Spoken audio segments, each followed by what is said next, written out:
महाभारत का कुटिल सूत्रधार शकुनी मामा।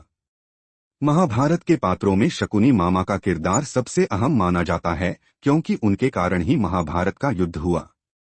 कौरवों के मामा शकुनी अपनी कुटिल बुद्धि और चालाकी के लिए प्रसिद्ध थे। वे छल, कपट, प्रतिशोध और दुष्ट क्रियाओं में निपुण थे। शकुनी अंत तक कौरवों के साथ रहकर युद्ध में शामिल रहे। हालांकि कौरवों के साथ रहते हुए भी उनका असली उद्देश्य प्रतिशोध लेना था। आइए जानते हैं कि ऐसा क्यों और कैसे हुआ। प्रतिशोध का कारण। यह कहानी उस समय की है जब गांधार के राजा सुबल और रानी यताति ने एक पुत्री को जन्म दिया, जिसका नाम गांधारी रखा गया। जब गांधारी विवाह योग्य हुई, तब उनके माता पिता ने एक ज्योतिषी को बुलाया। ज्योतिषी ने बताया कि गांधारी मांगलिक हैं और उनके पहले पति की मृत्यु हो जाएगी। इस दोष को दूर करने के लिए राज परिवार ने गांधारी का विवाह एक बकरे से करवा दिया। विवाह के तुरंत बाद उस बकरे को मार दिया गया, जिससे गांधारी दोषमुक्त मानी गईं। समय बीतता गया और भविष्य में गांधारी का विवाह हस्तिनापुर के राजकुमार धृतराष्ट्र से हुआ।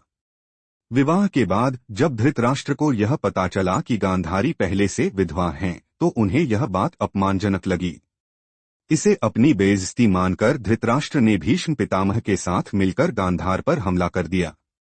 इस युद्ध में राजा सुबल और उनके 100 पुत्रों को बंदी बनाकर हस्तिनापुर के कारागार में डाल दिया गया। वहां उन्हें हर दिन केवल एक मुट्ठी चावल खाने को दिया जाता, ताकि वे भूख से तड़प तड़प कर मर जाएं। इस कष्टदायक स्थिति में गांधार के राजा सुबल और उनके पुत्रों ने यह निश्चय किया कि वे अपनी पीढ़ी का एक व्यक्ति जीवित रखेंगे जो इस अन्याय का बदला ले सके।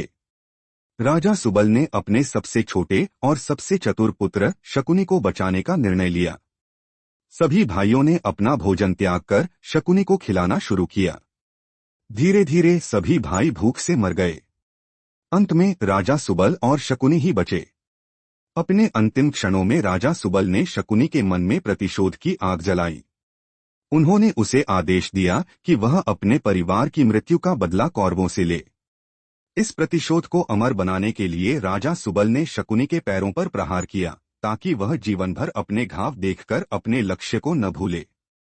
इसके अतिरिक्त उन्होंने अपनी मृत्यु के बाद अपनी हड्डियों से पासे बनाने को कहा। उन्होंने बताया कि ये पासे जादुई होंगे और हमेशा शकुनी का साथ देंगे। राजा सुबल की मृत्यु के बाद शकुनी ने उन्हीं हड्डियों से पासे बनाए। इन पासों का इस्तेमाल करते हुए उन्होंने कौरवों और पांडवों के बीच द्वेष को बढ़ाया। उन्होंने दुर्योधन को उकसाकर पांडवों को चौसर के खेल में हराया और उन्हें वनवास और अज्ञातवास भोगने पर मजबूर किया। शकुनी ने कौरवों का साथ देते हुए भी उनका पतन सुनिश्चित किया, क्योंकि उनके मन में सबसे बड़ा क्रोध धृतराष्ट्र के प्रति था। उन्होंने अपने पिता और भाइयों की मृत्यु का बदला लेने के लिए कौरवों को युद्ध की आग में झोंक दिया। महाभारत का युद्ध न केवल कौरवों और पांडवों के बीच का संघर्ष था, बल्कि यह शकुनी के प्रतिशोध की कहानी भी थी। अंततः शकुनी अपने प्रतिशोध में सफल तो हुए, लेकिन उनकी कुटिलता और चालाकी ने पूरे वंश का विनाश कर दिया। उनकी कहानी हमें सिखाती है कि प्रतिशोध की आग में जलने वाला अंततः खुद भी भस्म हो जाता है।